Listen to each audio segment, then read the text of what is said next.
देखिए, आए दिन दिल्ली में न्यूज़ केवल घटनाओं को लेकर आती है सामने। भले ही वो यूपीएससी के 4 छात्रों जो दिल्ली में अपना सपना पूरा करने आए थे, भले ही वो जो कल एक होम शेल्टर का एक इशू आया है जिसमें कई बच्चों की मौत के बारे में बता रहे हैं, और भले वो इस तरीके से एक छोटा बच्चा जो स्कूल में पढ़ने जा रहा था, अगर उसके पिताजी उसके साथ नहीं होते तो शायद उस बच्चे को बहुत ज़्यादा चोट लगती। मेरी उनके फादर से बात हुई, वो अपने बेटे को स्कूल छोड़ने आए थे। दिल्ली सरकार की रोड की डीसिल्टिंग हो रही थी। डीसिल्टिंग तो करी नहीं, केवल और केवल ढक्कन उठा के साइड में रखा हुआ था, और ढक्कन ऊपर नहीं रखा, वहां पे एक प्लाई रख दी। उनका बच्चा जैसे ही उतरा, उसने स्टेप करा तो वो ड्रेन में गिर गया। अगर उस ड्रेन की डीसिल्टिंग हो गई होती तो शायद बच्चा बह जाता, क्योंकि ड्रेन के नीचे इतनी ज्यादा गंदगी थी, वो बच्चा वहीं पे रुक गया और फादर ने उसका हाथ पकड़ लिया। बड़ी दुखद घटना। और ये केवल एक जगह की बात नहीं, मैं आपको दिखाना चाहता हूं। ये आप देखिए, मैं चाहूंगा आपका जूम कर लीजिए। ये कालकागढ़ी में दिल्ली जल बोर्ड का एक पॉइंट है, जिसकी हमने ये रनिंग रोड के ऊपर इस तरीके से 4 बड़े बड़े पैनल इनके खुले।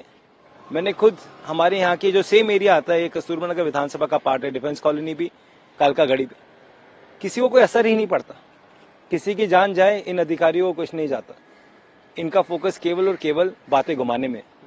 मैं आज सेक्शन 198 जो हमारा नया लॉ है, उसके अगेंस्ट गवर्नमेंट की नेग्लिजेंस की वजह से एक बच्चे की चोट लगी, मैं खुद एक एफआईआर रजिस्टर कराने जा रहा हूं, और सेक्शन 198 लॉ ऑफ टॉर्ट्स के तहत इस बच्चे को कंपनसेशन मिलनी चाहिए, और एक एग्जाम्पल सेट होना चाहिए, एक अंडरटेकिंग इनको देनी चाहिए कि दिल्ली में कोई भी सीवर का ढक्कन इस समय पे खुला नहीं है, कोई भी स्लैब खुली नहीं है।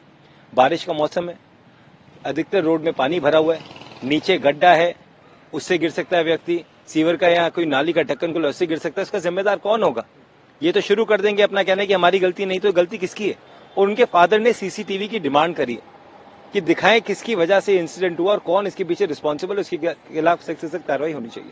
एनसीडब्ल्यू ने भी इस मामले के खिलाफ संज्ञान लिया है, कंप्लेंट रजिस्टर कराई है, महिला कांग्रेस प्रोटेस्ट किया।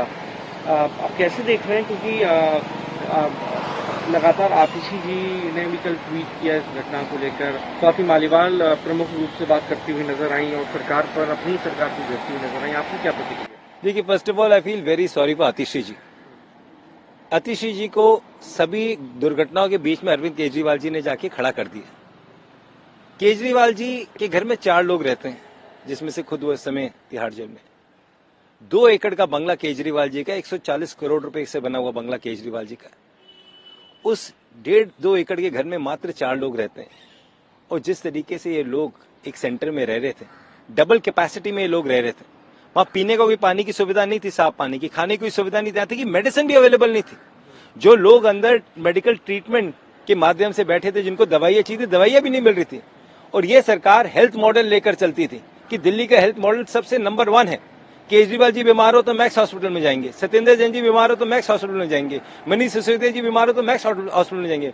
बट दिल्ली का आम आदमी, जो इन्हीं की दिल्ली सरकार के सेंटर में रह रहा था, गंदे पानी की वजह से, बिना मेडिसिन की वजह से आज उनकी मौत हुई। तो मुझे लगता है ये मर्डर है, ये मौत नहीं है, ये सरकार की नेग्लिजेंस का मर्डर। और बैक टू बैक दिखने को यूपीएससी के 3 छात्र मरते हैं, उसमें वो मर्डर मैं उनको कहूंगा। एक यूपीएससी का छात्र करंट लगने की वजह से मरता है, वो भी एक मर्डर है। छोटी बच्ची इलेक्ट्रिक्यूशन से मरती है, वो भी मर्डर है। तो इसके पीछे जिम्मेदार कौन है? कौन सामने आके बात करेगा? केजरीवाल जी तिहाड़ जेल में बैठे, वो क्यों इस्तीफा नहीं देते? और जिस तरीके से सरकार चल रही है, वो दिन दूर नहीं जो सरकार को भंग कर दिया जाएगा।